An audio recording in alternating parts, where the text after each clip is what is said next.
Swords and Larceny is a 2025 anthology edited by Mark Finn and David Afsharirad. It is dedicated to Howard Andrew Jones. The lamp expires, but the fire remains, it says, which is a lovely way to open this volume, to be completely honest. Quite touching. So we actually have an intro by Mark Finn talking about American heroes in fantasy, particularly leading to sword and sorcery and the theme of the volume. That is the job, dealing with heists. He brings up things like Robert E. Howard and Tolkien and whatnot. The first story, though, is The Beer Run by Mark Finn. It is about goblins and busting a racket focused on a beer business. Not a crime if you're stealing from criminals, right? This one is a bit humorous, not bad overall. Second is The Mistress of Spiders and the Hooded Crow by Bill Willingham. I'm not actually going to cover each individual story this time, but I'll say this one is rather simple and straightforward, but successful in it, and one of my favorites from the anthology. It's rather short as well.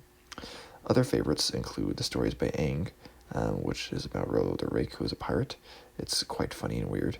We also have a story by Hawking, a tale following two characters I've read in other stories by Hawking.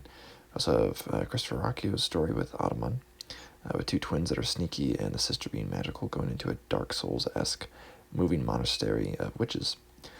These are the best ones. These are tight stories, and I know also that these authors have experience writing this type of short story. These also, in a sense, give the most sword and sorcery feel in the volume, though a couple get pretty darn close as well. I do wonder about the experience writing or even reading shorts of heroic fantasy that the other authors have, though. We do have stories like Tracy S. Morris's and Win Spencer's that are rather well done, just not really particularly in my style. Though I do think Spencer's story could be a bit more focused. The ending doesn't work as well as like most of the rest of the story, which gets into the problems really with some of the stories. Like, for example, I found Ariane's and Simmons's stories to be uneven in tone and plot, respectively. My biggest problem is many try to be too epic, hence my comment on experience writing short fiction a la Sword and Sorcery. Even Rocchio, I think, is a bit too prolix here. He makes up for it, which is unsurprising as someone who's read a lot of Rocchio. And while many stories feel too rushed as well, or like they're trying to do too much rather, and so fizzle.